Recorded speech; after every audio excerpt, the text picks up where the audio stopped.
Hey guys, welcome to Mood by Hawa, my first ever podcast. I'm a little too excited here, but anyways, it's Hawa here and okay, before we get into it, I'm just going to tell you guys just a little bit of what this podcast is going to be about. So I have a website and it's called Mood by Hawa. It's basically filled with lifestyle things and everything I'm pretty much interested in. So you have a little bit of beauty, a little bit of fashion, and heavily about productivity, finances, and everything that has to do with leveling up because that's what I'm about, period. Basically, I create digital planners, yearly planners, weekly planners, you name it. But let's focus on what we're going to talk about today, which is the 2022 growth plan.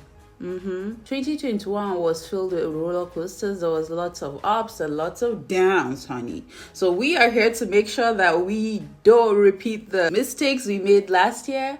It's important you review your year because even though life is filled with mistakes, challenges, and all that stuff, it's really nice when you learn from your mistakes and not have to repeat them, You need a better you next year. Last year was last year, and then this year needs to be better. I mean, no pressure, but you kind of have to plan it. So we're here to review 2021 and also have a 2022 growth plan. You can download this PDF from the link, either the link in the description or on my website, www.hawasami.com. I'm going to put it out there. So you get your PDF and go through this with me. Or we can go through this right now and then you just get the PDF and do this later. So what's the game plan? What are we doing for 2022? Okay. Block out a full day of undisturbed planning. You need to be able to look at your goals in large scale. Not just design a vision board. Yeah, design a vision board. That helps a lot. But this is where you break down your plans. This is where you look at your year and have a plan for it. Not just ideas, not just something you want to do, but an actual plan. You can do this at home. I personally like to leave my home or my workspace. I would advise going to a cafe or even renting out a hotel room for a day just to, have yourself in this Zen mindset. You can bring a designated planning companion. That person cannot be a friend that will distract you. You guys have to be on the same level of focus. So if you're really close to that person, you need to make sure that you're focused and you're not going to distract each other. Next, you need to get your 2022 full focus digital planner because most of the planning we're going to be doing for 2022 is already in that planner. But if you don't have that, I don't think it's a good investment, but whatever. If you don't have it, you can just use any planner of your choice. That's okay. Make sure you put your phone on do not disturb. I would also recommend making a playlist, that would get you in the mood. All right. This is not only where you determine your big picture goals, as in what you want to accomplish by the end of the year, but you're also going to break it down into practical milestones, quarterly goals, and work backwards. In fact, I think the next podcast is going to focus on planning backwards. How you can plan backwards in order to achieve your big picture goals. Yeah, your goals should scare you a little bit. Your goals should make you chuckle a little bit because how am I gonna achieve that? Okay? By the time you break them down, by the time you write actionable plans and steps to get to those goals, then it becomes possible, it becomes doable, it becomes something that is a lot more tangible. And that's what we're going to be covering in the next podcast episodes. But right now, let's move on, set our intentions. This is the point where you make it real. First intention, you need to sit down and fast forward a full year. Let's assume this is the end of 2022 and you're looking back on an amazing year. What is it that is going to make you look back at this year and be like, damn, that was a good year? You need to sit down, think about it, actually envision it, write those moments down, those highlights down. I gave a few examples. I'm feeling absolutely energized, satisfied, and grateful. That can be a highlight. I finally launched my business. That could be a highlight.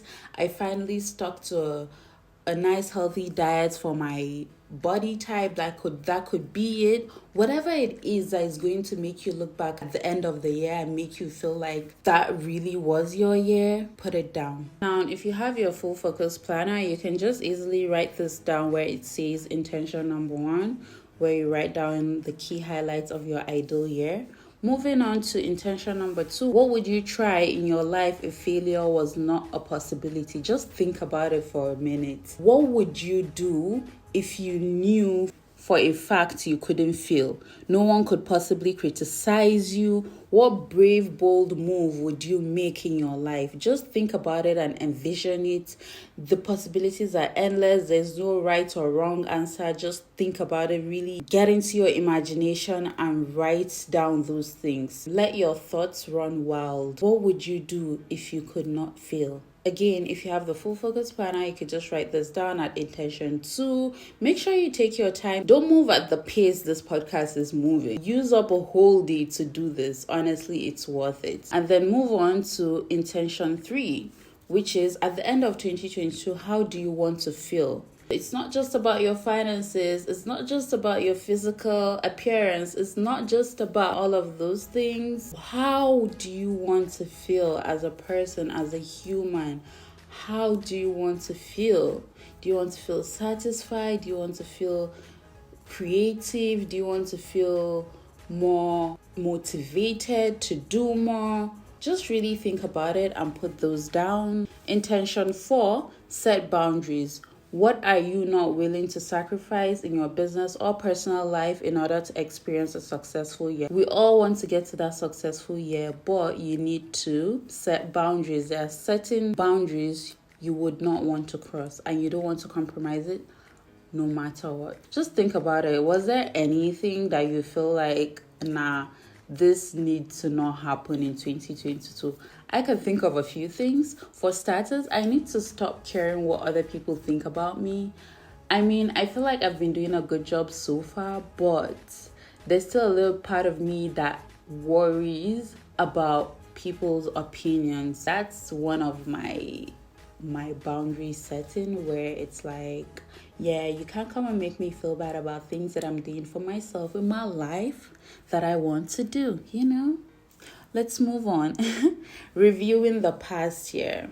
So now you've set your intention, you've thought about the year you're about to go into and all the successes that you're open to receiving.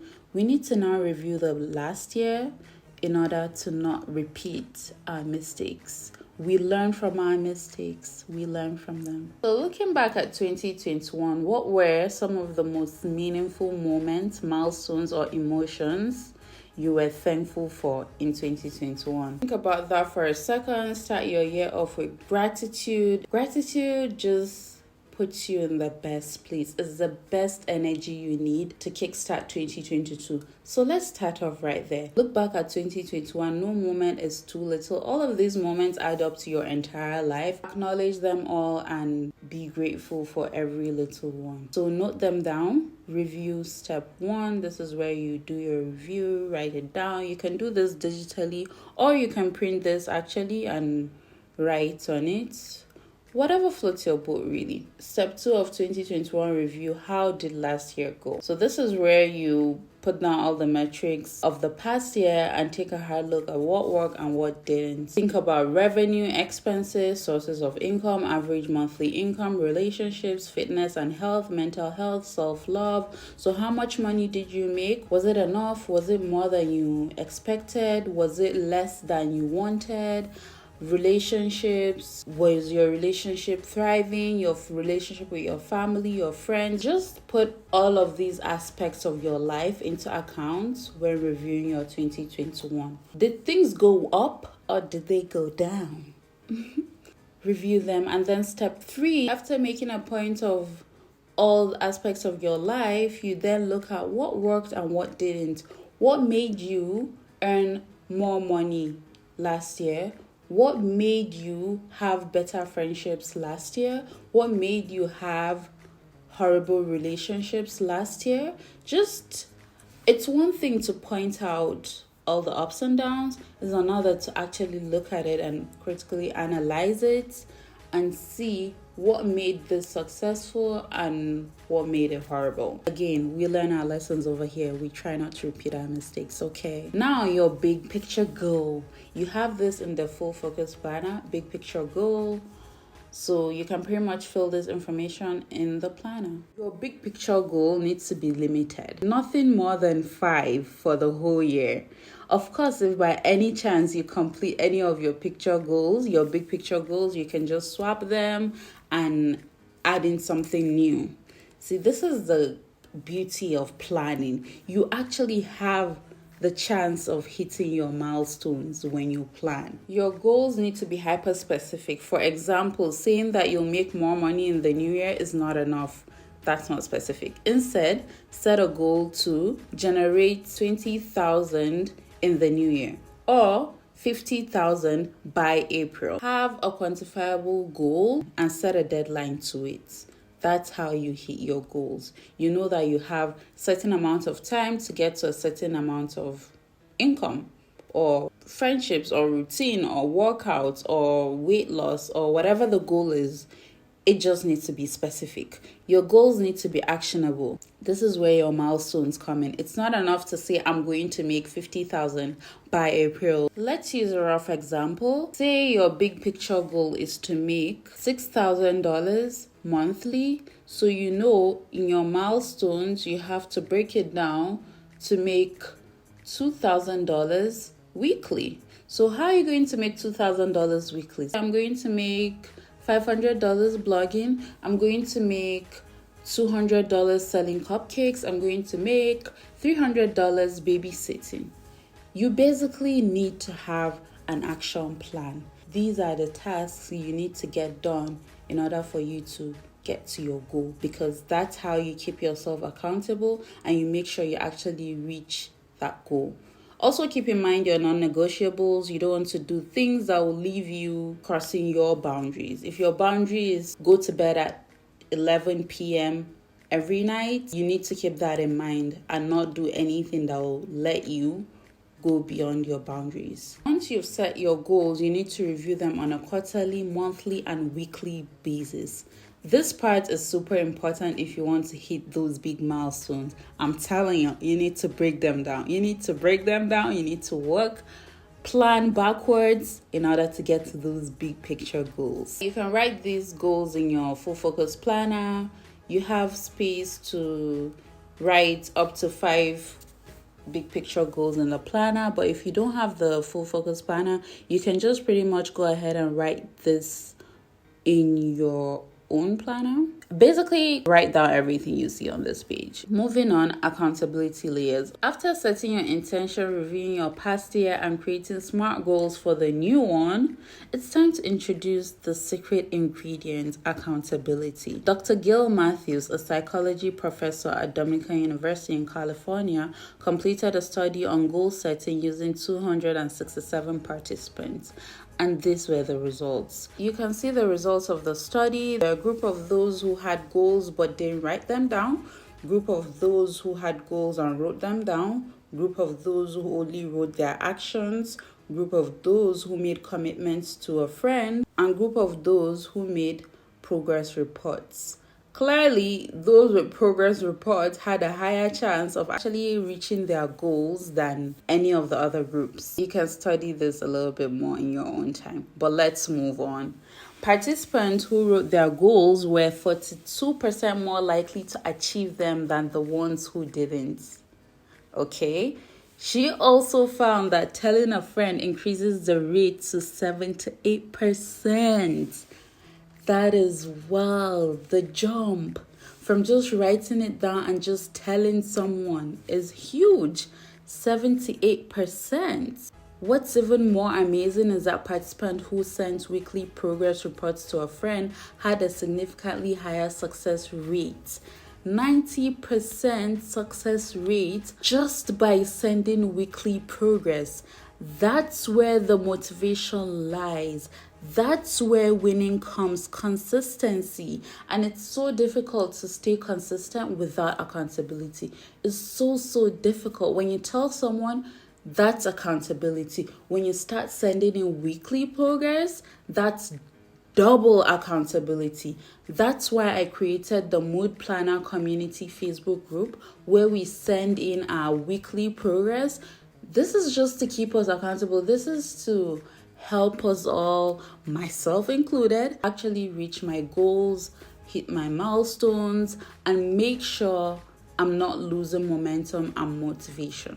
I created a little accountability action plan for us. If you download the PDF, you can pretty much click on the Facebook icon to join the accountability group so that you can also reach your milestones, hit those big picture goals. High time you start living your vision board dreams. So accountability action plan, I would actually advise printing this particular page and sticking it to your vision board. So write down your goals. You can use the full focus planner or any planner of your choice. Check. Share those goals with the community. Check. Find an accountability body. You don't necessarily have to do this part, especially if you're in the accountability group, but if it's important to you, you can just get someone in the accountability group who is in a similar line of career or has similar goals as you to keep yourselves accountable if you want that. Share your progress with the group. It's one thing to be part of the group, it's another to actually share your progress and actually show up weekly. I mean, do I need to go back to the previous slide to show you your chances of being successful by just sharing your weekly progress? I mean, do I really have to do that right now? We already got that. Okay, so click on the Facebook icon to join the Facebook accountability group. Whenever you feel stuck or you need support, just hop onto the group, ask questions, leave advice. You're welcome. Everyone's welcome to the group. And here are just some valuable resources you could find helpful. Design a vision board that actually works. Digital planning in-depth guide for beginners. In case you're not really familiar with digital planning, you should probably click on this one. 7 time management tips to improve your work rate and gain success. You can click on any of these buttons and it'll take you straight to the content. And I also made like a certificate of completion. This is to certify that you have successfully completed the 2022 growth plan. I want you to take a screenshot of this page and it's going to be in your PDF. So you can complete this digitally or print it out, write it with a pen and paper. I don't know how you want to do this. It's up to you. But I just want you to upload this in the Facebook group once you're done planning your year. I would advise planning within the first week of January, or at least the first 10 days. Review your 2021 and plan for 2022. I want us all to succeed. I want us all to reach those goals. That's why I'm encouraging you all to do this. And once you're done, I want you to upload your certificate of completion. You can, again, you put the date of completion, write your name, and then upload it to a group, or upload it on your Instagram page and tag Mood Planners, or Facebook and tag Mood Planners. Just post it and tag us, or just send it into the group. I just need to see many people completing the 2022 group plan. I want us all to win. 2021 might have been brutal, but that was last year, and this year is going to be awesome. Claim it and accept it and plan it. And you can follow us on all our social medias, Mood Planners. Stay tuned for the next podcast, which is going to cover planning backwards, how to do it successfully in order to achieve those big time goals. It's Hawaii and bye.